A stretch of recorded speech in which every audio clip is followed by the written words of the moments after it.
Bueno, bienvenidos todos a la reunión mensual de profesionales cristianos. Mi nombre es Carlos Hernández, director ejecutivo de CEDELID, y con mucho gusto liderando el grupo de profesionales cristianos de El Salvador. Esta es nuestra tercera reunión y pues estamos muy contentos de que Dios nos está acompañando en todas las cosas que hacemos. Para este día, pues esperamos que nuestro querido amigo Oswald Chamagua nos pueda dar un contenido que hemos estado esperando, porque la idea del grupo de profesionales cristianos es tener pues un lugar, un espacio donde podamos aprender qué es la política, cómo hacer incidencia política, y como todos estamos aprendiendo, entonces queremos tocar diferentes avenidas y conocimientos. El sábado pasado tuvimos a Fabricio Alvarado, ex candidato a la presidencia en Costa Rica, que nos habló de su experiencia muy interesante. Entonces, hoy pues tenemos a Oswald, que nos está acompañando. Voy a presentarlo a Oswald. También quisiera recordar que si quieren hacer preguntas, pueden hacerlo a través del chat. También le voy a pedir a Oswald si así de vez en cuando se detiene para recordar a la gente que pueden hacer preguntas en el chat. Y pues si algunos se conectan en Facebook, voy a pedirle a mis asistentes, Gaby Chica y Ricardo Carcach, que estén pendientes del Facebook para poder atender las preguntas de las personas que estén en esa vía. Así es que les voy a presentar a Oswald Chamagua. Él es presidente del movimiento político Cinco Reformas El Salvador, vicepresidente del Foro Liberal de América Latina, licenciado en teología por la Latin University of Theology de California, diplomado avanzado en liberalismo clásico y acción política por el Centro de Liberalismo Clásico en Perú.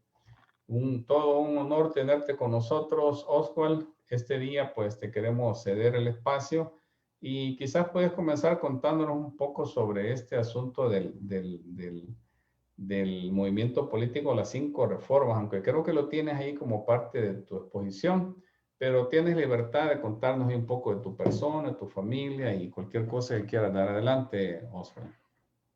Ok, claro que sí, muchas gracias. El honor es mío de verdad y es una bendición poder compartir con ustedes y gracias por la oportunidad de compartir. Efectivamente, soy el presidente del movimiento político Cinco Reformas El Salvador, cuyo objetivo medio, digamos, es llegar a pasar de movimiento a un partido político con una línea, con una propuesta basada en la doctrina liberal clásica, ¿ok? Que de eso vamos a hablar en detalle. Y bueno, yo estoy trabajando en este proyecto desde el 2017 y que decidí unirme como parte del foro y representar el esfuerzo del foro porque en los países de Latinoamérica se encuentren o se formen partidos políticos en esa línea. Y aunque comencé en 2011 en realidad a estudiar liberalismo clásico y entender un poquito más de política y economía, y bueno, actualmente pues ya tenemos un grupo que ha crecido, he estado prácticamente solo los últimos 2 años y ahora pues ya hemos tenido gente, ya tenemos gente formada en nuestra línea, aprendiendo y desaprendiendo porque hay que desaprender mucho. Y pues estamos comenzando a movernos ya un poquito más, ya se ve un poquito más de fruto, es un trabajo lento, pero ahí vamos, ok, sin prisa pero sin pausa. Ok, y bueno, va a depender de Dios los resultados y de la gente, pues, que conozca, que decida apoyar este esfuerzo, ¿no? Tenemos muy claro el propósito, tenemos una hoja de ruta. En lo personal, pues, bueno, soy padre de familia, estoy casado desde hace 13 años, tengo dos hijas de 9, de 11 y 7 años, y bueno, estoy bendecido por Dios en ese sentido y en muchas otras áreas también. Trabajo, digamos, esto no es mi trabajo, un día sí, primero Dios, vamos a dedicarnos a tiempo completo a esto, pero de momento pues soy profesor o maestro del idioma inglés. En modalidad en línea, pues ahorita todo es en línea, así que así nos toca, no, así me toca por el momento. Y bueno, es para mí nuevamente, lo recalco, una bendición poder compartir con el grupo y gracias de verdad, hermano Carlos, por habernos tomado en cuenta. Me acompaña acá un miembro del Comité Ejecutivo Nacional del movimiento, que es Noé Barahona, ¿ok? Es de las parte del equipo nuestro, parte del liderazgo. Y bueno, estamos ahí trabajando juntos y tocando puertas y esta es una gran oportunidad de verdad para darnos a conocer, esperando que la gente escuche y pues decida al final si seguir, si aprender con nosotros o al menos llevarnos en oración que definitivamente lo necesitamos. Claro que sí, así lo vamos a hacer y bienvenido al amigo Noé ahí. No sé si está ahí físicamente o cómo es que está con nosotros. Sí, sí, Está aquí estoy. conectado, sí. Muchas gracias. Buenas tardes, un gusto a todos. Igualmente, qué alegría poderles saludar. Bueno, adelante entonces, somos todo oídos y en Facebook parece que ya están conectándose algunos. Tenemos ya 4 personas ahí viéndolo en el Facebook. Ok. Ok, muchas gracias. Bueno, entonces, ¿puedo compartir pantalla, hermano? ¿Sí puedo compartir pantalla? ¿Sí tengo esa opción? Ah, ok. Ok. No sé si me puede proporcionar la opción de compartir pantalla. ¿Es posible? Si no, nos vamos así, a pura voz.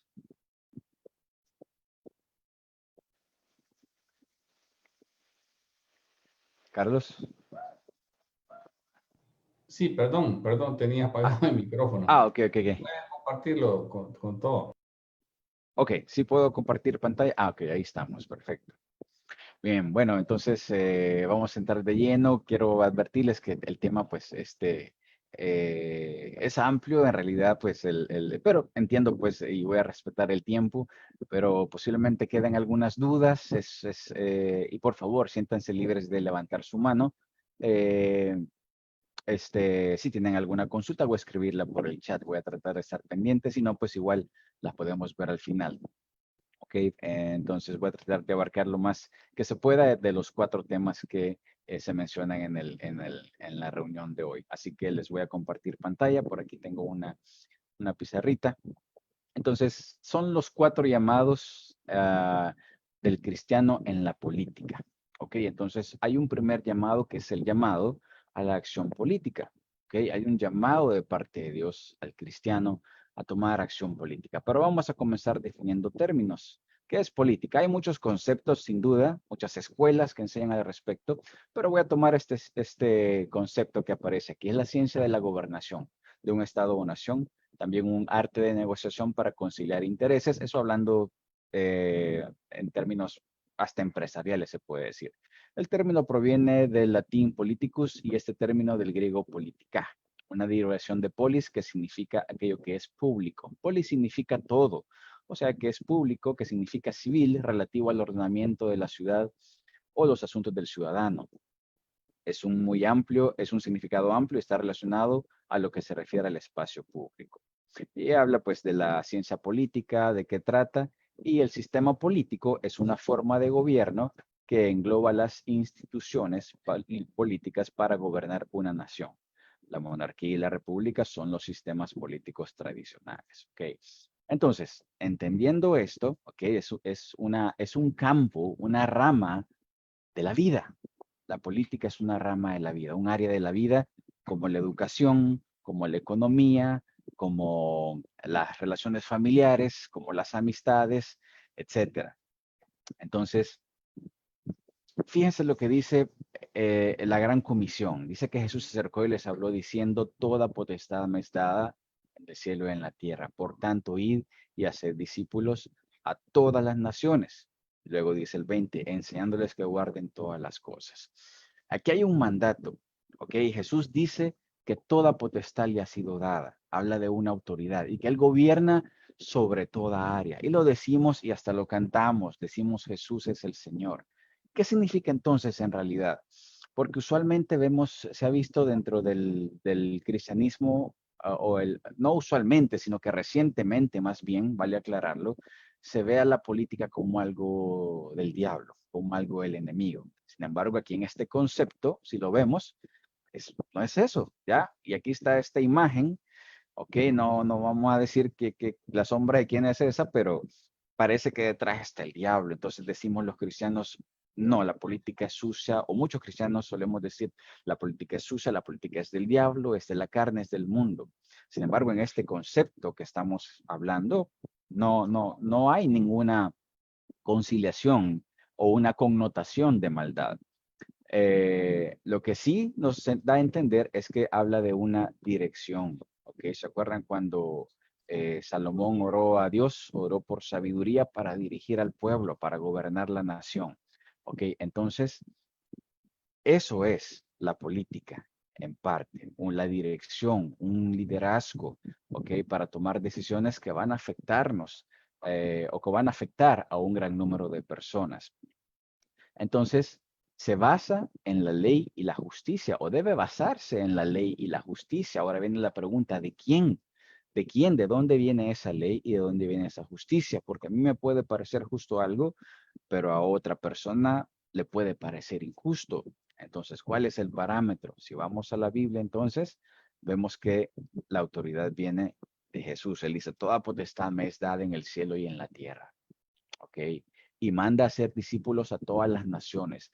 ¿Qué pasaría si en El Salvador un buen porcentaje de la población fueran discípulos de Jesús? Tendríamos los problemas que tenemos. Por cierto, que estadísticamente creo que andamos por el 30%. 30% es un número fuerte de 7 millones. Estamos hablando de qué? De alrededor de 2 millones, más de 2 millones de personas que profesan ser cristianas evangélicas. Entonces, ¿será que ese 30% puede afectar de forma significativa el rumbo de una nación? Entonces, el mandato está y dice, hagan discípulos a todas las naciones, ¿ok? Y enseñándoles que guarden todas las cosas. O sea, que cumplan la voluntad de Dios. Cuando oramos el Padre Nuestro, una de las primeras peticiones es, venga tu reino, hágase tu voluntad, como en el cielo, así también en la tierra. ¿Qué esperamos entonces con esto? ¿No acaso esperamos que las instituciones, que nuestras casas, que nuestros vecindarios sean un reflejo de la voluntad de Dios? Y que se haga su voluntad como se hace en el cielo. Dios da una orden en el cielo y me imagino que se ejecute. Creo que todos los cristianos acá tienen esa noción de que nadie puede trastabillar o dubitar cuando Dios da una orden en el cielo. ¿Qué tal acá en la tierra? Esa es nuestra petición. Entonces, ¿cómo debemos esperar que sea la política? Y aquí surge la pregunta, ¿cuál es la voluntad de Dios para el gobierno civil? ¿Cuál es? Es decir, si decimos que Jesús es Señor de todo, ¿eso incluye la política? ¿O es solo Señor de la iglesia y no del mundo? ¿No es Señor de la creación? ¿O es solo Señor del día domingo, pero no del resto de la semana? Y este es un tema de cosmovisión. ¿Ok? ¿Cuál es la voluntad de Dios para el gobierno civil? ¿O la política es un campo en el que Dios no se mete? Lo cual quiere decir que hay un área de la vida que se escapa del poder de Dios. Dios no tiene jurisdicción ahí, entonces quien gobierna le dice a Dios, lo siento, aquí no te puedes meter. ¿Es posible eso? Si nosotros hablamos de que Jesús es Señor y le decimos Rey de Reyes y Señor de Señores, ¿es posible? Queda la pregunta. La Biblia, amigos, hermanos, está llena de política desde Génesis hasta Apocalipsis, ¿ok? Llena de parámetros para gobernar. Empieza con la creación, un hombre y una mujer en el huerto, y Dios les da una ley, un simple mandamiento. Y les da un simple mandamiento negativo, no coman de este árbol. Pero luego les dice, vayan y fructifiquen, son libres. Investiguen, sometan las cosas a su voluntad, sojuzguen, nombren a los animales, y empieza el devenir de la creación. Y conocemos pues lo que pasó luego, la caída, y ahora pues estamos en el proceso de redención. ¿Ok? Entonces, ¿cuál es la voluntad de Dios para el gobierno civil? Entonces, queda esa pregunta, pero entendemos de que existe esa voluntad, así como existe la voluntad de Dios para la educación, la voluntad de Dios para los pobres, la voluntad de Dios para la familia, para las relaciones interpersonales, para las relaciones entre esposo y esposa, entre padres e hijos, entre empleado y trabajador, entre pastor y congregación, para la iglesia. ¿Cuál es la voluntad de Dios para el gobierno civil o para la política? La Biblia está llena de principios políticos y económicos, por cierto, también. Es de ver y de poner los lentes correctos para empezar a encontrar toda esa gama de revelación que tiene la Escritura respecto a este tema. Entonces, entendemos que tenemos un llamado a la política, ¿ok? Porque Dios es político, desde luego que hablamos de un reino de Dios. Un reino tiene un rey, un reino tiene un territorio, un reino tiene súbditos. Y Jesús manda a sus discípulos a discipular las naciones. Hay un dominio, hay una conquista que hacer. Por supuesto que el reino de Dios es político. Y todos somos seres políticos, no podemos rehuir a ese hecho. Entonces, incluso el decir, como se suele decir en muchas congregaciones, aquí somos apolíticos, es una postura política. Decir soy apolítico es una postura política. ¿Ok? Entonces, no podemos rehuir a ese hecho.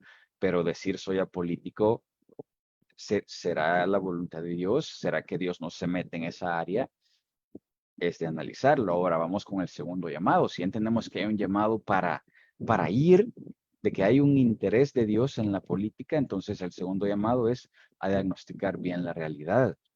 Ok, si hay una voluntad de Dios para la política, ¿cuál es? ¿Cómo saber qué está bien, qué está mal, quién tiene la razón? ¿Qué es diagnosticar? Es conocer algo, viene de gnosis. Hay una parte de la palabra diagnosticar que es gnosis, que es conocimiento. Y discernir.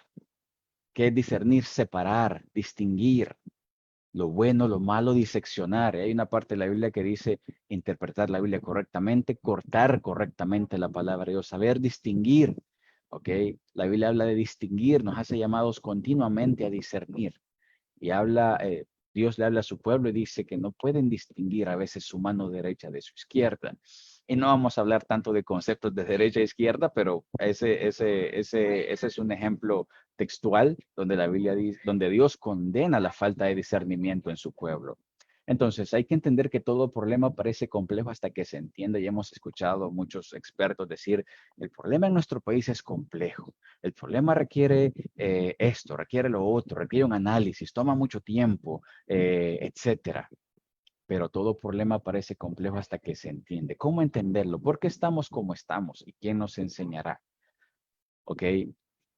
Bueno, hay un pasaje de la Biblia que dice, deténganse en los caminos y miren, pregunten por los senderos antiguos, pregunten por el buen camino y no se aparten de él, así hallarán el descanso anhelado. Pero ellos dijeron, no los seguiremos. Esa fue la respuesta del pueblo a la exhortación del profeta. Cuando vamos a la Biblia, encontramos en el libro de Deuteronomio, que es un recuento de la ley de Dios, este pasaje, Deuteronomio 28. Y aquí hay una bendición, es una promesa de bendición. Y dice que si escuchas y cumples fielmente la ley de Dios, van a pasar estas cosas. Y le está hablando Dios a una nación, serás bendito en la ciudad, en el campo, tus hijos serán benditos, tu ganado, tu canasta, tu mesa, serás bendito en el hogar y en el camino. Wow, qué promesa de bendición. Y luego dice, más adelante en el 15, las maldiciones por la desobediencia. Si no obedeces al Señor tu Dios ni cumple fielmente todos sus mandamientos y preceptos que hoy te ordeno, vendrán sobre ti estas cosas. Serás maldito en la ciudad y en el campo. Malditas serán tu canasta y tu mesa de amasar. El fruto de tu vientre, tus hijos serán malditos, tus cosechas, tus manadas, tus rebaños, maldito serás en el hogar y maldito en el camino. Son palabras fuertes, pero qué interesante que Dios ofrece, como en la película La Matrix, dos píldoras, ¿ok? La bendición o la maldición. La bendición, si cumples estas leyes, y la maldición, si las desobedeces, ¿ok? Y podemos decir que el mundo está bajo maldición, ¿ok? Porque no hemos cumplido la ley de Dios, porque hemos abandonado a Dios, lo hemos desechado. Hemos dicho justamente, como dijo el pueblo acá, no lo seguiremos, ¿ok? Entonces, aquí empieza el discernimiento. El principio de la sabiduría es el temor de Jehová. Debemos ir a la ley de Dios, ¿ok? Y ver entonces cómo Dios promete prosperidad a las naciones. ¿Puede Dios bendecir naciones? o me conformo solamente con que yo tenga mi salario a mes y yo esté bien, pero el mundo está sufriendo, mi país está sufriendo, hay pobreza, hay hambre, hay delincuencia. ¿Por qué estamos como estamos? Hay que hacer una reflexión y una introspección. Entonces, tomando en cuenta este consejo de preguntar por los senderos antiguos, ¿cómo era antes? ¿Qué esperaba Dios? ¿Cómo es el modelo de gobierno y autoridad de Dios? Nos encontramos con otro pasaje clave. 1 Samuel 8, primer libro de Samuel capítulo 8, donde Dios prescribe una forma de gobierno o da un resumen o da a entender que hay una forma prescrita de gobierno y hay una forma proscrita de gobierno, es decir, una forma que Dios aprueba y que Dios promueve para el bien de la sociedad y una forma que Dios condena. ¿Ok? Y que dice en Samuel 8, les recuerdo la historia, el pueblo pues pidió un rey. Le dijo, ¿por qué? ¿Qué tenían antes? No tenían presidente ni rey, tenían jueces que se encargaban de ver los asuntos civiles, los asuntos, los problemas del día a día, que si le había prestado la vaca el vecino a alguien y la vaca se le había muerto, entonces había ley para eso, ¿ok? Estaban entonces los jueces. Y si lee el libro de jueces, ahí habla pues al respecto. Sansón era un juez, ¿ok? Y vemos que era un juez corrupto. Claro, había corrupción, por supuesto, pero eso no quita que ese sea el modelo que Dios estableció, un modelo de jueces, ¿ok? No un modelo de reyes como las demás naciones, que fue lo que pidió el pueblo de Israel. Entonces, ellos dicen, queremos un rey. Samuel ora a Dios y le dice, ¿qué hago? Bueno, si quieren un rey, protéstales. Les va a quitar a sus hijos, les va a quitar a sus hijas, se va a apoderar de sus campos, les quitará a sus criados, les exigirá 1/10 de sus rebaños y le da ahí todo lo que va a pasar. ¿Ok? Les protestan. Y oiga lo que dice, cuando llegue aquel día clamarán por causa del rey que hayan escogido, ¿ok? Por el cual votaron, pero el Señor no les responderá. Así que hermanos, cuando usted dice, cuando esté enfrente de la urna, pídale sabiduría a Dios, hermanos, eso es infructuoso, porque usted debió ya saber, debió discernir por quién votar, qué candidato, qué partido, etcétera, va acorde con los principios bíblicos cristianos establecidos por Dios para gobernar, para dirigir la nación, o al menos esa persona tal vez no va a ser el presidente, no va a ser un diputado, pero va a ser alguien que va a influir en ese camino. Ya, tendría esta persona que estar alineada a eso. No, y lo siento, hermanos, pero ahí dice que el Señor no le responderá. Sé que hay oraciones que no sirven de nada porque hemos desobedecido el prerequisito para poder acercarnos a Dios con una petición en particular, clamar acerca del Rey, ¿ok? Porque estamos sufriendo, ¿ok? Pero el Señor no le responderá. Es una condena terrible, hermanos, que Dios aparte su oído, ya no quiere decir que estamos ya abandonados a la suerte, no, claro que no. Hay un proceso de restauración, ya, y les traigo a la memoria a 1 Crónicas 7:14. ¿Ok? Ya se lo pueden de memoria, creo yo. Ya hay un proceso. Isaías 1:18, ¿ok? Isaías capítulo 1, pero les decimos solo el 18 por lo general. Pero antes del 18 están los requisitos. Hagan justicia al agraviado, ¿ok? Dejen de oprimir al necesitado. Entonces vengan y estemos a cuenta, ¿ok? Y entonces vienen las promesas. Claro que hay un proceso de restauración. Dejar los caminos malos implica para una nación dejar el camino malo, el camino de injusticia. Vamos a hablar de eso. Y el pueblo que dijo, dijo de ninguna manera, ¿ok? No le hizo caso a Samuel, queremos un rey que nos gobierne, ¿ok?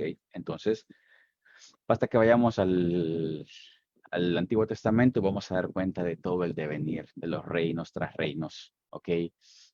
Todo cómo se pervirtió el pueblo de Dios, cómo fue llevado cautivo, etcétera, cumplido al pie de la letra, ¿ok? Por causa de la desobediencia. Entonces, toda la historia de la salvación del pueblo de Dios, tanto en el Antiguo como en el Nuevo Testamento. Basta usted que abra cualquier libro de la Biblia y va a ver cómo todo el devenir de la historia de la salvación está envuelto en política. Y todavía hoy día los cristianos que son perseguidos lo son por causa de las políticas de los gobiernos. ¿Ok? ¿O no? Entonces, ¿qué es esto? ¿Cómo es que el rey puede quitar a sus hijos? Puede quitar, bueno, aquí hablando en términos generales, su trabajo le va a costar 10 veces más. Va a trabajar 10, 12 horas, 14 horas por lo mínimo, ¿ok? No va a haber resultados, no va a poder poner a sus hijos en un buen colegio, van a tener que ir a la escuela pública a ser adoctrinados en un sistema contrario a Dios, arriesgándose a ser víctima de la delincuencia, etcétera. Todos hemos pasado momentos, hemos sido víctimas quizás de delincuencia, nos han robado lo que hemos ganado, nos han robado un celular, nos han robado un vehículo, qué sé yo. Nos ha tocado ir a pedir asistencia médica en algún lugar público, o familiares nuestros han sufrido los vejámenes de no tener una buena asistencia en materia de salud. Las pensiones, podemos hablar de eso. Entonces, ¿qué es todo esto? Estos son leyes malas. La injusticia se comete a través de leyes malas, a través de edictos, decretos. Hay leyes malas que lastimosamente se nos ha enseñado que la ley es ley y hay que cumplirla. Momento, la ley tiene una base y la ley final incluso debe someterse a la ley divina. ¿Ok? Debe someterse. Por lo menos si no se somete, el cristiano debe estar alerta y decir, esta ley es injusta porque no se somete a la ley divina. Y no simplemente decir, bueno, es ley, hay que cumplirla. Entonces, esas leyes malas, ¿cuáles leyes malas? Y hay un libro que se llama Las leyes malas, donde se amplía este tema fuertemente, escrito por el politólogo cristiano Alberto Mansuetti. Pueden descargarlo en línea, es gratis, lo pueden encontrar. Y ahí van a encontrar un extenso tratado sobre las leyes malas y la base bíblica, teológica al respecto. Entonces, ¿cuáles son esas leyes malas que decís, Oswald? Bueno, ahí donde nos toca el discernimiento justamente. Todo esto crea un proceso de discernimiento e ir a investigar, dejar la comodidad, dejar dejar el pietismo, llamémoslo así, el pietismo, el creer que ser cristiano es simplemente tener una vida devocional, mística hacia Dios. No, implica examinar, implica aprender a discernir. Entonces, ¿cuáles leyes malas? Requiere un trabajo de ir y ver, conocer las leyes, conocer la Constitución de la República, que aquí la tengo, conocer, bueno, ¿será que la Constitución se apega a la Escritura? ¿Será que este artículo donde dice que el subsuelo pertenece al Estado es en base a la justicia? ¿Ok? ¿Qué quiere decir eso? Que si usted encuentra oro debajo de su casa, pues muchas gracias, ¿ok? Muchas gracias por el bien mayor, que es el mayor del colectivo, pues sí le vamos a reconocer algo, pues por su casa, pero de ahí lo demás, el Estado se va a encargar de usarlo de manera correcta. Eso dice la ley, ¿ok? Cuando dice que el subsuelo pertenece al Estado, está en la Constitución, ¿ok? Entonces, ¿es justo eso o no es justo? Eso requiere examinar. Entonces, hay entonces aquí donde nos toca como cristianos ir a meternos de cabeza a temas como nuestra doctrina, conocer nuestra doctrina, conocer nuestra historia, conocer la historia del mundo también, la historia universal, conocer sobre política, conceptos. Y mientras yo hablo aquí, porque voy a definir algunos conceptos, no me crea, tiene que ir usted a investigar y decir, este brother tenía razón, o decir, no, este brother estaba perdido, pobrecito. Ese es su deber. Lastimosamente no hemos sido enseñados en eso, a cuestionar. Entonces, tenemos que ir a investigar conceptos políticos, conceptos económicos, y no son complicados, es lo mejor, es fácil entender, pero nos lo complican intencionalmente para no entender y decir, no, a mí no me interesa, no tengo tiempo, y es parte también del sistema en que vivimos. No nos queda tiempo para esas cosas, nos parecen banales, etcétera. La pregunta es si no lo hacemos nosotros. Yo creo que este grupo, esta iniciativa de formar líderes, pues, los que estamos aquí porque de alguna forma hay un interés en conocer, en aprender. Entonces, no tendría que ser un obstáculo ir a investigar temas que pueden parecer complicados como la política, la economía, la filosofía, el derecho. Entonces, cuando uno se empieza a meter dentro del estudio de la política y la economía, inevitablemente se va a topar con estos conceptos, marxismo y comunismo. Marxismo es un sistema económico propuesto por Karl Marx, ¿ok? Y el comunismo es un sistema político que deviene del marxismo. Si el marxismo es la teoría, el comunismo es la práctica de esa teoría. Algunos van a decir que no, que es un disparate decir eso, porque lo conozco, pero de nuevo, vaya usted e investigue, ¿ok? Y bueno, entonces trate de explicar de dónde nace la doctrina del comunismo. Pero entonces, para hacer un resumen, el marxismo proponía 10 puntos en el manifiesto comunista. No los vamos a ver todos, vamos a ver los que se han implantado. Por ejemplo, hablaba de leyes contra la herencia porque a Marx le parecía injusto que yo le deje herencia a mi hija. ¿Por qué le voy a dejar herencia? Lo que yo gané debe ser distribuido. Entonces, leyes contra la herencia. Aquí no es prohibido, pero sí hay un impuesto contra la herencia. ¿Ok? Un impuesto a la herencia. Es decir, que si yo le dejo algo a mi hija, le estoy bien, ok, bueno, tu papá ahorró mucho, muchas gracias, una parte me toca a mí, lo demás te queda, ok. Así que somos buenos, estamos ayudando. ¿Qué más proponía el marxismo? Banca central. Proponía impuesto progresivo, una banca que controlara todos los intereses, etcétera, o que fuera el único banco. Impuesto progresivo. Hemos escuchado la frase, el que gana más debe pagar más. Bueno, ¿hasta cuánto? ¿Es justo? ¿Se apega a la ley de Dios? ¿Cuál es el criterio? Educación estatal, ¿ok? Leyes contra la propiedad privada. De nuevo, el subsuelo, les pongo un ejemplo. Usted no puede agarrar su carro y ofrecer transporte porque es ilegal. Ya es una ley contra su propiedad privada y su libertad. Transporte controlado por el Estado, banca central. Bueno, está repetido banca central. Lucha de clases, una eterna lucha de clases. Empleado contra patrono, congregación contra pastor. Ah, no, esa no, ¿verdad? Pero al rato se incluye. Negros contra blancos, indígenas contra mestizos, LGBT contra heterosexuales y un largo etcétera. Ahora tierra versus hombre, ¿ok? El ambiente, medio ambiente contra la humanidad, otra lucha de clases, que es parte del marxismo cultural también, ¿ok? Y esto se le debe también a otros actores en la historia como Antonio Gramsci, que fue el que le dio ese giro, digamos, o ese matiz al marxismo, ya no tanto económico, sino cultural, que nos asede actualmente, con el ellos y vosotros y todes, ¿ok? Así que también está eso ahí. Entonces, básicamente el marxismo-comunismo propone una regulación de todas las actividades. El Estado es amo y señor de la nación. A esto se le conoce como estatismo. ¿Ok? El Estado se encarga de la educación, de la salud, de las pensiones, del medio ambiente, del comercio local, de las importaciones, las exportaciones, la moral. El Estado define qué es bueno, qué es malo, la familia, quién se casa, quién no, el culto público, si las iglesias deben hacer esto o no, la infraestructura, la seguridad, la justicia, el transporte, el trabajo, la circulación, la agricultura, la ganadería, el deporte, el arte y cultura, el control monetario, la inmigración, etcétera. Un Estado todopoderoso que quiere hacerlo todo o pretende hacerlo todo, ¿ok? Esto se llama estatismo, estatismo, ¿ok? ¿Qué implica todo eso? Que el Estado se encargue de educación, salud, pensiones, todo. Ok, el Estado dice, no, no hay problema. El político, el actual dice, no, no, hay que hacerlo, ¿ok? Y yo lo voy a hacer bien.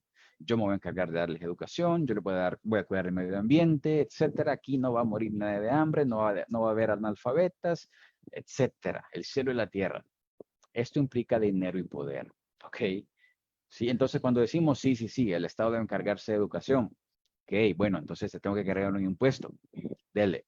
Bueno, el Estado debe procurar la agricultura y la ganadería. No hay problema, yo lo hago. Dame tu tarjeta, pues te voy a quitar otro poquito. Debe subsidiar el transporte, no hay problema, yo subsidio el transporte para que no se ponga caro, pero te voy a cobrar un impuesto. Perfecto.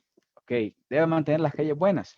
Yo lo hago, solo que te tengo que cobrar para tener las calles buenas. Sí, no hay problema, aquí está. Y claro, cuando venimos a ver, son ingentes cantidades de dinero millones, miles de millones que están en manos de unos pocos para disque administrar y repartir. ¿Ok? Dinero y poder. Dinero y poder. La raíz de todos los males es el amor al dinero, no el dinero, pero el amor al dinero. Entonces, ¿qué pasa entonces con tanto poder y dinero amasado por un gobernante? Que es peor que un empresario que tenga dinero y poder, porque el empresario de alguna manera se esforzó, ¿ok? Para obtener esa ganancia, pero el político simplemente, es decir, se esforzó por producir y de ahí obtener ganancia, ofrecer un bien, un servicio. El político no. El político se vendió bien, sí invirtió, claro, llegó a un puesto, pagó favores, tiene que devolver favores y a componer su vida. O el politiquero más bien, no estoy hablando mal de la política, estoy hablando de la situación actual. Entonces, sabemos que el corazón del hombre es corruptible. Y esto entra en contraste con lo que Jesús decía. Fíjese lo que dice Lucas 22. Los reyes de las naciones se enseñorean de ellas y los que sobre ellas tienen autoridad son llamados bienhechores. Mas no así vosotros, sino sea el mayor entre vosotros como el más joven y el que dirige como el que sirve. Entonces, Jesús les pregunta a los discípulos, ¿cuál es el mayor, el que se sienta a la mesa o el que sirve? Pero actualmente, y nosotros, incluso nosotros los cristianos rendimos pleitesía al poderoso, que nos rendimos ante él, casi que nos hincamos. Y estoy hablando en cualquier índole, gobierno anterior, gobierno actual, etcétera. Lastimosamente he podido ver cómo cristianos se inclinan, tal vez no literalmente, pero se inclinan en adoración hacia un hombre y ya sabemos lo que la Biblia enseña al respecto.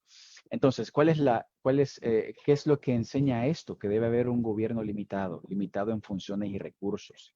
Y ahí es donde entra, cuando usted se mete a investigar sobre doctrinas políticas, encuentra el liberalismo clásico, que no se enseña mucho. El liberalismo clásico propone tres cosas: gobierno limitado, mercados libres y propiedad privada, o respeto a la propiedad privada. Distingue entre dos cosas, lo público y lo privado. ¿Qué es público? La seguridad, ¿ok? Que haya seguridad en las calles, que usted pueda salir tranquilo, subirse al bus, saber, por lo menos tener algo de seguridad de que va a regresar a casa. No es que le va a garantizar al 100%, pero el hecho de que si usted se pierde en un bus, tenga un riesgo del 80% de que lo maten porque fue a dar a un vecindario que no conoce, ¿ok? Esa es una labor. Nos toca ahora pagar seguridad privada en las colonias, seguridad extra, porque el gobierno no cumple su función. Administración de justicia, ¿ok? Bueno, alguien cometió un delito, bueno, castigar, buscar resarcir, pero la justicia es lenta, es morosa, y se enfocan en cosas nimias que no deberían ser crímenes y lo hacen. Y el liberalismo clásico dice, y en infraestructura, ¿qué quiere decir? Que no hayan tantos baches, que si hay un bache, pues rapidito se arregle, que se cayó un puente, bueno, que lo reconstruyan y quede bueno, ¿ok? Que hayan más accesos por carretera, por autopista, por anillos periféricos. ¿Para qué? Para que la gente pueda movilizarse, ¿ok? Ahí podemos incluir la salubridad. Podemos hablar, si quiere, de al menos un buen sistema de drenajes, ¿ok? Que es otro problema aquí, eterno, el gobierno limitado a esas funciones. Esto responde está en totalmente consonancia con lo que enseña Romanos 13. Ya lo conocemos, sométase toda persona y ahí lo dejamos, ¿verdad? Y ya estuvo, pero no termina ahí el pasaje. Dice que los magistrados no están para infundir temor al que hace el bien, sino al malo, ¿ok? ¿Qué más dice? Que lleva la espada, pues es servidor de Dios, o sea que si tiene la posibilidad de castigar. ¿A quién? Al que hace lo malo, no al que hace lo bueno. Entonces, ¿quién define lo malo y lo bueno? ¿El gobierno? No, lo define Dios. Entonces, ¿qué más dice el 6? Por esto pagáis también los tributos, o sea, los impuestos. Entonces, el gobierno tiene una razón de ser. Entendemos entonces que el problema de nuestros gobiernos, no solo el de acá de El Salvador, sino de en todo el mundo, podríamos decir, pero más en Latinoamérica, es un problema ontológico, un problema del ser, ¿ok? No está haciendo lo que debe hacer y está aprendiendo a hacer lo que no se supone que haga. Yo puedo usar esta botella de cuña para el carro. ¿Me va a servir? Tal vez sí, tal vez no. Pero es necio de mi parte hacerlo, esperar que funcione cuando no es ese el propósito. Si dice la Biblia que la autoridad ha sido puesta por Dios y es servidor de Dios y le da una función que es castigar al que hace lo malo, ese es su límite, esa es su jurisdicción. Y ahí viene otra vez el discernimiento, el poder diseccionar las funciones. Yo soy padre de familia y autoridad en mi hogar, pero no puedo ir a ninguna de sus casas a mandar. Yo puedo ser pastor, podría ser pastor y tengo autoridad en la congregación, pero eso no me da autoridad de ir a su empleo a mandar. Hay jurisdicciones, son esferas donde Dios ha delegado autoridades en cada una. Ya, no distinguir eso nos lleva al error en que estamos. Asumimos que el gobierno se debe encargar de todo y por eso estamos como estamos.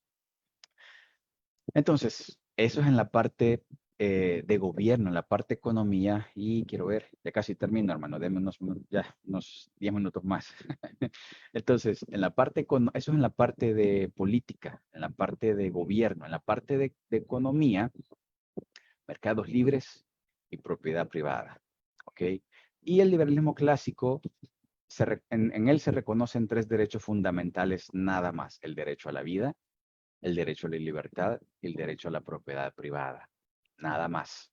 Todo derecho, si se quiere llamar así derecho, tiene que suscribirse a estos. Si algún derecho entra en conflicto con uno de estos 3, entonces no es un derecho. Claro, hay escuelas de derecho que pueden decir, pero el derecho colectivo, sí, las hay. Pero ahí viene el discernimiento. ¿Cuál escuela está en consonancia con lo que dice la Escritura? Y para darles un ejemplo, yo puedo decirles, yo tengo derecho a la salud. ¿Qué significa eso? Significa que si me enfermo, tengo el derecho de que alguien me atienda y costee mi sanidad, costee mi tratamiento. ¿Entra eso en conflicto con la vida de alguien? Tal vez no. ¿Entra en conflicto con la libertad? Tal vez no. ¿Entra en conflicto con la propiedad privada? ¿Sí o no? ¿Por qué? Porque para que a mí me dé alguien atención, si yo tengo un derecho a la salud, alguien tiene que ser obligado a pagar por eso. Entonces sí hay una violación a la propiedad privada. Sí hay una violación a la libertad. Y podemos elucubrar más y decir, hay una violación a la vida, al derecho a la vida, porque esa persona puede necesitar su dinero para vivir. ¿Ok? Entonces,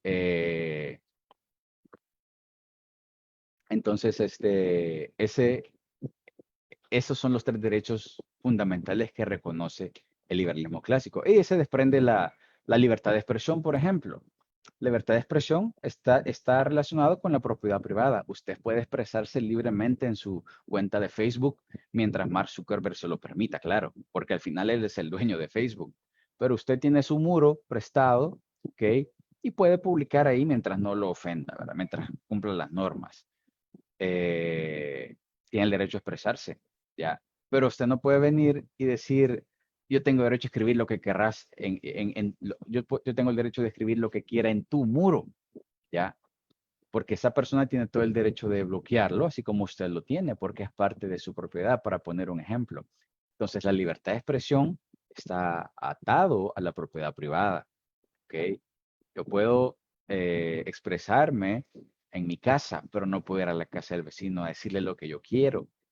¿Sí me explico? Eso requiere discernimiento y distinción de los conceptos, los términos, los conceptos, las ideologías siguen siendo importantes, siguen marcando la diferencia en el entendimiento de la realidad. Entonces, eso en la parte de gobierno. La parte económica, sistema económico, capitalismo. Oiga bien, el capitalismo es un sistema económico, no político. Sistema económico. Lo mismo que el marxismo es un sistema económico y el comunismo un sistema político, el liberalismo clásico un sistema político, un conjunto de ideas para gobernar, y el capitalismo un sistema económico, que es el capitalismo dentro de tantos conceptos. Tomemos este. Hay otros, y de nuevo hay que ir a revisar si los conceptos están bien. El capitalismo es un sistema económico que se basa en la propiedad privada de los medios de producción, así como en el principio de libertad de mercado, cuyo objetivo es la acumulación de capital. La palabra se forma de la unión entre el sustantivo capital, ¿okay?, que significa conjunto de bienes, y el sufijoísmo, que significa sistema. En ese sentido, la señora que vende pupusas es capitalista, porque su capital es su plancha y su habilidad de hacer pupusas. Nada más, es su propiedad privada. De ahí ella come y genera ganancias. ¿Ok? Y hasta hay un meme que dice, tu cara cuando la señora Las Pupusas aparece con un 4x4 y tú eres ingeniero y a pie, ¿verdad? Entonces, ese es su capital, ¿ok? De trabajo. ¿Y en qué se basa? En la ley de oferta y la demanda.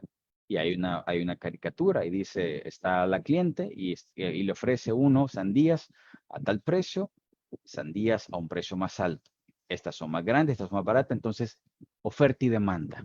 ¿Quién decide? El consumidor. ¿Dónde está el gobierno ahí? No aparece. Por eso cuando usted escuche que el capitalismo estadounidense, que el capitalismo esto, que el capitalismo causó las guerras, hay un parámetro. Aquí en este concepto no aparece el gobierno, porque es un sistema económico.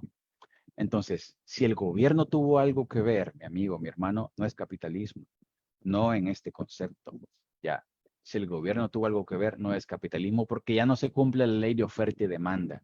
Ahí lo que hay entonces es un mercantilismo. Capitalismo es otra palabra vilipendiada y decimos los capitalistas, el capitalismo malvado, salvaje, devorador. Bueno, lo que hay es mercantilismo. Esos son nuestros países mercantilistas, compra y venta de favores, prebendas, privilegios por acá, proteccionismo, etcétera.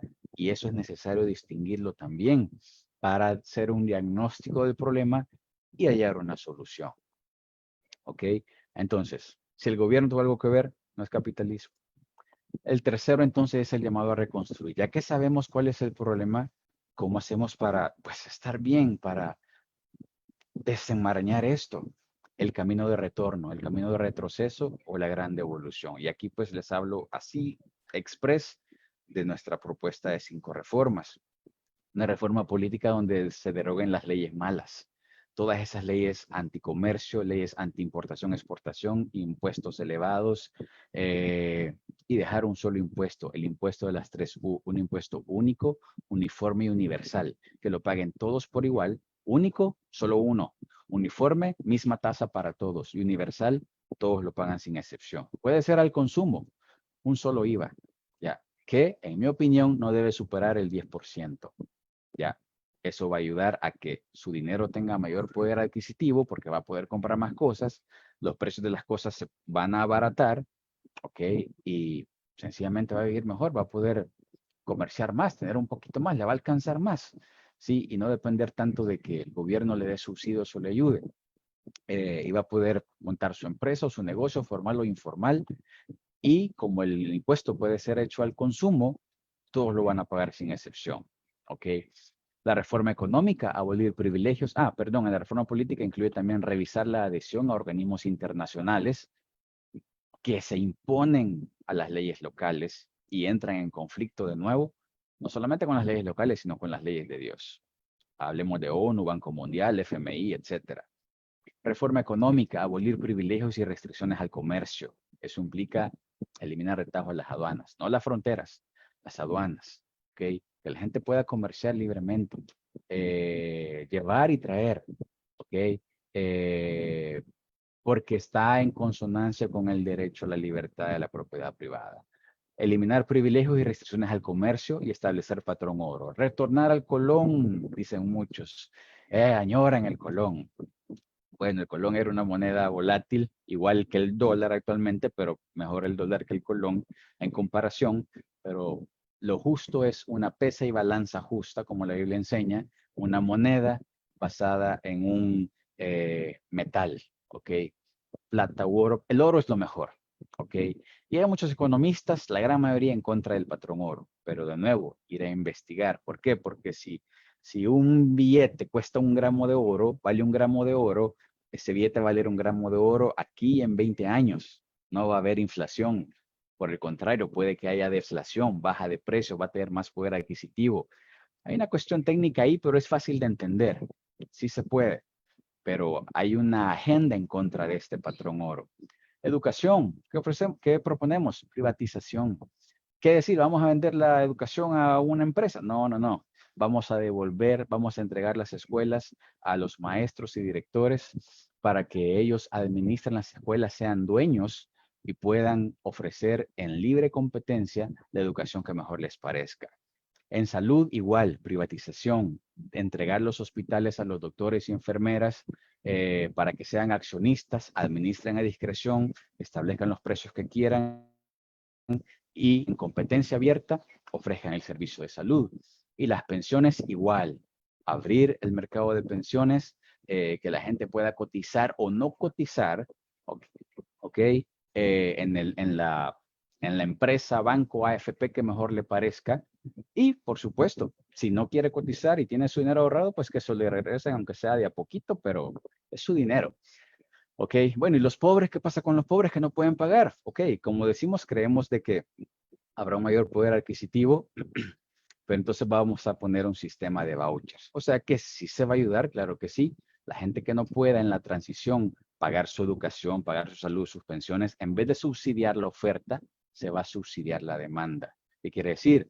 Hermano Carlos necesita atención médica por un problema de presión alta, ¿ok? Y no tiene dinero. Bueno, se acerca al ministerio y se revisa su caso rápido y se le dice, ok, aquí está su cupón, vaya al hospital a que le den su atención. El hospital recibe el cupón y cobra el gobierno, así, por el tiempo que sea necesario. ¿Ok? Esa sería la quinta reforma, que es privatización del sistema de pensiones total, sin regulación, excepto, ¿qué pasa con el gobierno? El gobierno entra a ejecutar justicia cuando hay fraudes, cuando hay incumplimiento de contratos, cuando hay agresiones a la vida, libertad y propiedad de las personas. Solo entonces, como un árbitro. El árbitro saca la tarjeta cuando ha habido una falta, no antes. ¿Cómo llegamos a eso? De esta manera, con educación y enseñanza, aprendiendo y desaprendiendo, activar políticamente. Yo felicito esta iniciativa de hermano Carlos, este grupo, espero que haya muchos más en ese sentido, dispuestos a aprender y a tomar acción política, tanques de pensamiento, partidos políticos, pero ¿por qué no las iglesias incluyen también en sus seminarios, en sus discipulados, estos temas? La iglesia es la llamada a enseñar estos temas. ¿Qué enemigos hay que vencer? El reduccionismo del evangelio, el pietismo, el antiintelectualismo, la histeria anticorrupción, la antipolítica y la partidofobia. Esos son los enemigos a vencer. Y hay un llamado a estar siempre vigilantes. ¿Qué hay que tener presentes? Que el corazón es engañoso. Usted puede ser la Madre Teresa, pero con tanto dinero y poder a sus anchas, va a terminar siendo Hitler. El ser humano es corruptible, la Biblia lo enseña, y que la libertad no es gratis. Hay que estar siempre vigilantes. Si la iglesia de Cristo, fundada por Él, es vulnerable de corromperse, cuanto más otras instituciones, ¿ok? Y entre ellas, pues el gobierno. Hay que estar siempre vigilantes porque la libertad no es gratis, ¿ok? Gracias. Pueden, si quieren más información, está nuestro sitio web, 5reformassb.org. Y bueno, vi que habían ahí manos levantadas. Gracias, hermano Carlos. Disculpe ahí que me excedí, pero tratamos de cubrir lo esencial. Esto es lo esencial. Y hay algunas dudas seguramente. Así que con gusto vamos a ver si las contestamos. Ok, perfecto. No, ya estamos, ahí estamos. Gracias. Gracias. Bueno, en resumen, entonces, el llamado tenemos gracias, hermano Carlos, tenemos un llamado a la acción política de parte de Dios. Que Jesús dijo, vayan y discipulen a las naciones. Oramos que venga su reino, que se haga su voluntad en el cielo como en la tierra. ¿Ok? Tenemos un llamado entonces a diagnosticar la realidad. Eso implica ir a investigar, ver la doctrina, ver la teología, ver la historia de la iglesia, ver qué hizo prosperar a las naciones como el norte de Europa, Estados Unidos en sus inicios, por qué son países ricos ahora y que ahora han perdido sus valores, pero amasaron tanto capital que todavía pueden hacer esas cosas, pero no van por buen camino. Y tercero, el llamado a reconstruir y reformar. ¿Ok? Ya una vez entendido el problema, una vez entendemos cómo, cómo volvernos a Dios, pues lo que dice, ¿no? Perdón, dije primera de Crónicas al inicio, pero es segundo de Crónicas, ¿cierto? 7:14, ¿ok? Donde dice que si se humillara mi pueblo, y decimos eso, ¿verdad? Pero la clave es se volvieran de sus malos caminos, y eso habla de las leyes que tenía el pueblo, las leyes que estaban siguiendo, la falsa adoración. Somos llamados a reconstruir, ¿ok? Y por último, el llamado a estar siempre vigilante. Eso implica ser parte de la acción política. No tengamos miedo a los partidos, ¿ok? Nosotros esa es la idea, formar un partido con estos principios. No creemos mucho en acciones individualistas porque tienen muy corto alcance. Igual no creemos en reformas pequeñas, por eso nuestro proyecto sí, estamos conscientes de que es radical. Eh, eh, pero es lo que es nuestra convicción, lo que Dios nos ha llamado a hacer, y mientras Él nos dé fuerzas y vidas y vida y recursos en medida de lo posible, pues vamos a seguir adelante. Claro que sí. Oswald, muchas gracias. Si tuviéramos ahí la Facultad de Arte aplausos, te daríamos aplausos en este momento. Realmente es una alegría y una gran Ahí hay satisfacción unas saber. manitas ahí. Ahí Gracias. está, Anita, sí. Sí, es histórico todo esto que estamos haciendo, este grupo de profesionales cristianos, el estar escuchando todas estas cosas realmente es histórico para nuestro país. Y es muy importante que los cristianos que participamos en política tengamos algún contenido, ¿verdad? Porque no es que es como un entusiasmo, ¿verdad? Que le agarra a mucha gente. Yo les diré que desde los años 80 allá en Guatemala tuvimos los primeros políticos que ellos se decían que eran evangélicos, ¿verdad? Y pues fueron cosas, como dicen, golondrinas que pasaron y no hubo ningún efecto, ¿verdad? Quizá Guatemala es el país donde han habido más personajes así que relacionados con las iglesias evangélicas que han alcanzado el poder político, pero no salimos pues de nada porque solo venimos como a ¿qué? Pues a sentarnos en un mar de ese estatismo, es un pulpo, te diré que esa es una tarea quizás que les vamos a dejar a los grupos de profesionales que dibujen el monstruo del Estado, ¿verdad? Que toda esa Es cantidad un leviatán, es un leviatán. de tentáculos, porque y eso yo quería comentar, que el estatismo lo fortalece la actitud de los ciudadanos, ¿verdad? Cuando nosotros creemos que el Estado va a resolver todos los problemas que tenemos, ahí le estamos dando otro tentáculo al Estado, porque yo me pongo a pensar en un tentáculo grande que tiene el Estado que es como inocuo, pero gasta millones y millones y millones. Es el Instituto Salvadoreño de la Niñez y la Infancia. Fíjate qué bonito el nombre, ¿verdad? En teoría debería de estar pendiente de niños que están vulnerables a que los puedan violentar en sus casas o que quedan sin protección. Y no, hombre, vieras todo el aparato ese, la estructura organizativa que tiene, pero es una barbaridad de cosas y al final no hacen nada. Tienen unos 3, 4 centros por ahí donde hay, ¿qué? Unos 20, 30 muchachos a Y ahí nivel se cometen nacional. abusos. Y ahí dentro se cometen abusos. Y en los pobres, pues ahí, bueno, los tratan, pues, pero aunque no hubieran, lo que yo quiero decir es que alguien tuvo esa buena idea de decirle al Estado que hiciera algo cuando no es el Estado el encargado de eso. Ahí tiene que ir la iglesia, pues, y para eso está, para ayudar, socorrer, dice, a las viudas, a los huérfanos. Ese es un llamado a la iglesia. Pero esas cosas que tú pusiste al final no, no hablan mucho. Es esa cosa de centrarnos en el edificio y gracias a Dios que a través de la pandemia el Señor ha zarandeado este sistema de culto, ¿verdad? Que todo es culto, ¿verdad? Y no hay más allá pues de eso, o sea, todo es el edificio, pero ahora se cerró el edificio y espero que algunos despertemos, ¿verdad? Y entendamos que quizás llegamos ahí a cargar baterías, pero de ahí vamos a la vida, vamos a gobernar, vamos a ser ingenieros, arquitectos, diputados, lo que sea, ¿verdad? Pero tenemos que entender eso. Así es que muy interesante. Y yo creo, a mí me hubiera gustado que hubieran estado algunos, la vez pasada teníamos como 5 o 6 hermanos que todos estaban de todos los partidos. Bueno, creo que tú los viste, ¿verdad? Que Sí, sí, teníamos, sí. vamos, de todos los partidos, casi desde el frente, de lo que es del partido en el poder Estuvieron algunos que se quedaron, que no pudieron. Entonces se ve que hay un interés en estas elecciones de los evangélicos por ingresar ahí, pero lamento que algunos solo es el entusiasmo y no hay nada de fondo. Y lo que tú Sí, nos estás diciendo, yo creo que así es la cosa. Tenemos que tener una idea clara de qué estamos proponiendo y aunque no les parezca, pues sí, pero no para eso es el partido, pues para proponer cosas que los otros no están haciendo, ¿verdad? Así es que yo te felicito.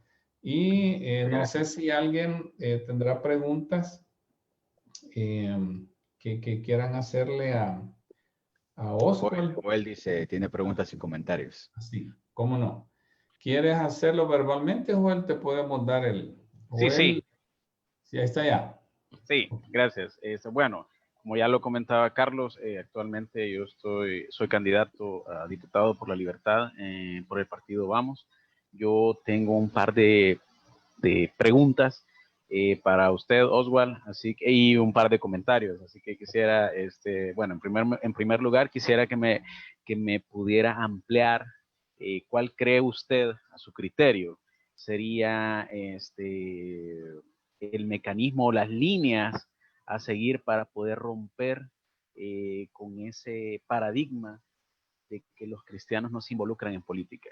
Generalmente es algo como no bien visto, como usted en algún momento lo mencionó en su ponencia, pero creo que poco a poco los cristianos se quieren involucrar de cierta manera, pero se debe de sembrar esa convicción que realmente la política es también un lugar diseñado para los cristianos. Entonces, ¿cómo se puede romper de manera ese paradigma dentro de las congregaciones cristianas, el involucramiento en la política? Eso por un lado. Y por otro es que a lo largo de todos estos años hemos tenido en el área secular, por ejemplo, cuando son el mes de la juventud, por ejemplo.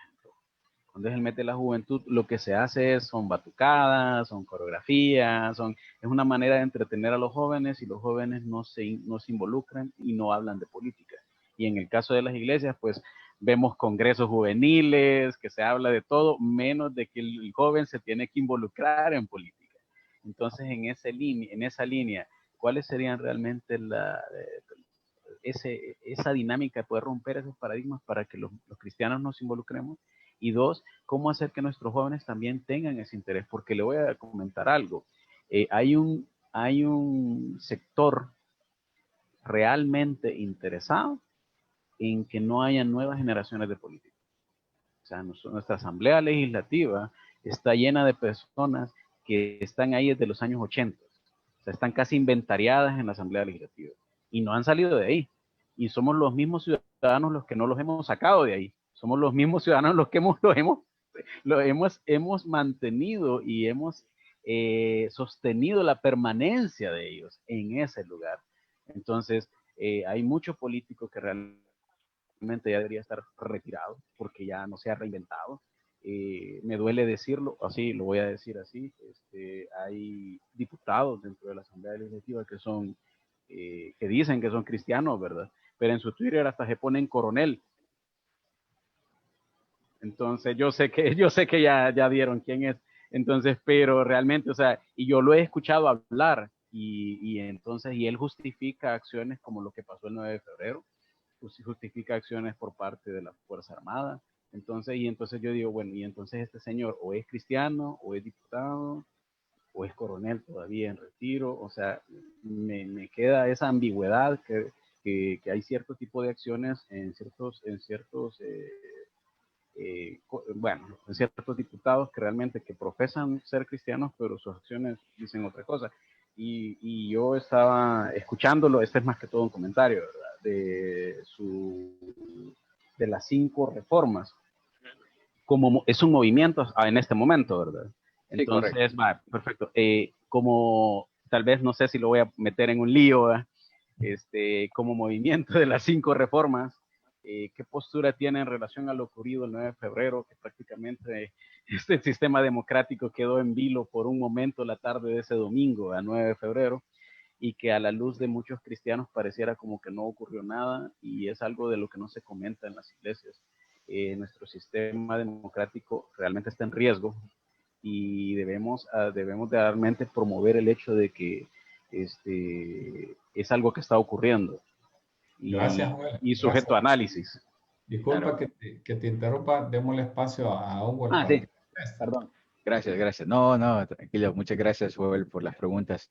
Bueno, yo creo que lo primero es reconocer que el paradigma de la antipolítica está bien, bien arraigado.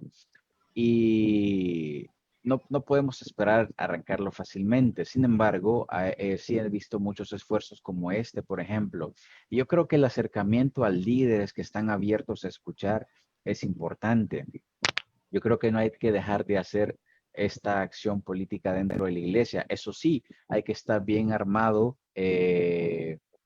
con entrenamiento bíblico y teológico, porque si a los cristianos vamos a hablarles, es necesario mostrarles que la iglesia, la iglesia está envuelta y los primeros cristianos, los padres de la iglesia, los reformadores estuvieron involucrados en asuntos políticos.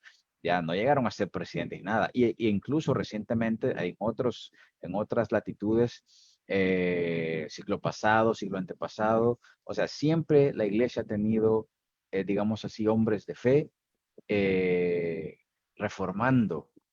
Podemos hablar de Abraham Kuyper, que es el ejemplo quizá más fuerte en temas de cristianos en la política, es decir, fue alguien que fue un político, ¿ok? Pero protestante, pues protestante, y con una correlación entre su fe y las políticas públicas. Claro, hay ciertos matices ahí que hay que revisar también, pero es un ejemplo, ¿ya? Pero y el problema es que también hay hablando del discernimiento, usualmente el evangélico hace una separación errada del Antiguo con el Nuevo Testamento y relega el Antiguo Testamento al olvido de la ley de Dios y dice, no, ahorita solo la gracia y cuando habla del reino de Dios, habla de algo místico, etéreo, de sentir, de pues llevarse bien, portarse bien éticamente, serle fiel a la esposa y nada más. No hay más. Sin embargo, entra en contradicción porque él dice, bueno, Cristo ya va a venir.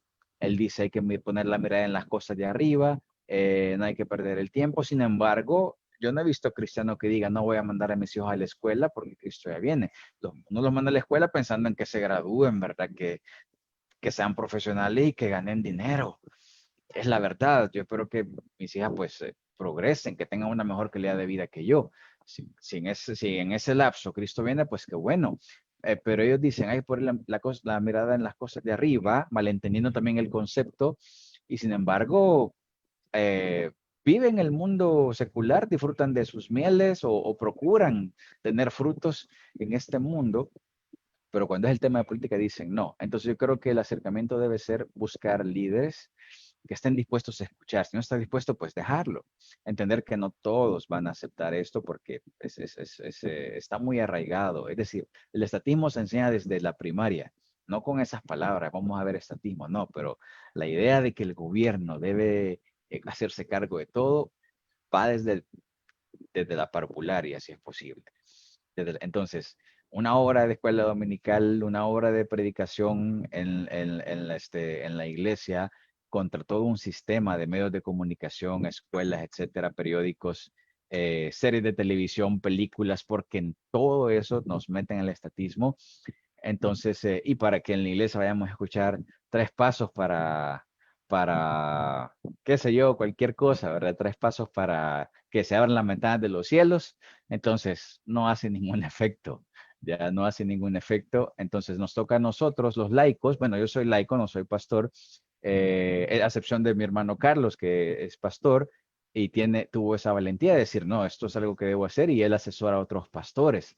Por ahí debe ir el esfuerzo y hablar con los hermanos que tienen confianza con nosotros y con prudencia, claro, porque no es la idea era causar división ni hacerle revolución al pastor, pero poder decirle al pastor, poder de una manera amigable, no confrontativa, pero sí decirle al pastor, esto es Usted está llamado a dar el consejo de Dios, todo. Y esto es parte del consejo de Dios. Si a usted no le parece, pues otra cosa, pero mi deber es decírselo y creo que debe enseñar porque la Biblia lo enseña. Y ahí puede ver usted si él tiene más un compromiso denominacional o con la gente que un compromiso con Dios. Y pues eso, ¿verdad? La otra era con los jóvenes, es lo mismo, es decir, eso es una consecuencia de la misma falta de doctrina y entrenamiento teológico en la iglesia. Se ha perdido lamentablemente y los cultos de jóvenes, tengo que decirlo, usualmente son para entretenimiento. Como el culto de domingo es muy aburrido, vamos a hacer un culto de jóvenes donde pueden poner música más chiva y el pastor ya con camiseta y más al suave y se sienten cómodos. Y hasta ahí, ¿verdad? Y consejos, ¿verdad? Consejos que se pueden ver en YouTube, ya poner consejo que me puede dar Libro el Viejo, ¿verdad? Y ya estuvo. Entonces le hicimos propaganda al Libro el Viejo. Y usualmente así es. Ya difícilmente, bueno, confío en que sí, puede haber un remanente donde se entrenan los jóvenes para mostrar su fe. Pero los jóvenes llegan a la universidad sin armas y en la universidad ven todo esto, ven marxismo y les hablan de la revolución, les hablan del Estado como benefactor de los pobres y etcétera. Entonces, no tienen armas para defender su fe, ya, mucho menos estos temas. Y por último, el 9F, bueno, es una consecuencia de, de, de malos gobernantes, de malas políticas, ¿verdad? Aquí vimos un atropello, fue un atropello, esa es nuestra percepción, bueno, mi percepción personal, un atropello como lo pudo haber habido antes también. Hay quienes dicen, ah, pero antes no dijiste nada. Bueno, tal vez no te acordás, pero el punto es que ahorita está ocurriendo. Entonces, un atropello, una demostración de fuerza, ¿ok? Una demostración de aquí, cuando yo hice hacer lo que yo digo, ¿ok? Un acto de intimidación, ¿ok? Entonces, terrible, pues, porque muestra la calidad y el carácter de presidente que tenemos, ya a lo que está dispuesto, sin importarle las consecuencias. Así de grave. Gracias, gracias, Sogol. Creo que está bien interesante ese tema, pero el tiempo ya se nos ha agotado y solo quería aclarar que cuando hablamos de participación política, quien se involucra en la política es el cristiano, no es la iglesia. Y ahí creo yo que hay que tener mucho cuidado, ¿verdad? Cuando hablamos de que la iglesia va a ser aquí, ese lenguaje no está bien porque en la iglesia los miembros tienen diferentes percepciones de la política, pues, y si la iglesia va a participar en política, va a tomar una posición y no es correcto. Entonces, el pastor debe invitar a los creyentes a que sean ciudadanos responsables y que participen en política ellos como creyentes, llevando su cosmovisión bíblica a influir sus áreas de acción, ¿verdad? Pero la iglesia como iglesia ese es un concepto equivocado y hasta los políticos andan ahí cortejando a las iglesias evangélicas para que voten por ellos, pero eso es incorrecto, eso no se debe hacer. Sí, quizás Así es. ahí aclarar que la labor de enseñar los principios, valores y normas para la política desde la perspectiva del reino de Dios sí corresponde a los pastores, claro, por supuesto, porque ¿quién más? A los maestros y pastores, porque ellos son enviados a dar todo el consejo de Dios y por supuesto el feligrés es quien va a reconocer un llamado a este campo, porque es un campo misionero. Es cierto, sí, así se puede ver también. Te deseamos lo mejor, Oscar, y les animo pues a que, espero que esta sea la primera acción, ¿verdad? De reclutamiento ya para ese movimiento. Tengan ánimo, Dios los va a ayudar. Veo que toman en cuenta la palabra de Dios y eso es una base fundamental, ¿verdad? Que con eso van a tener el respaldo del Señor.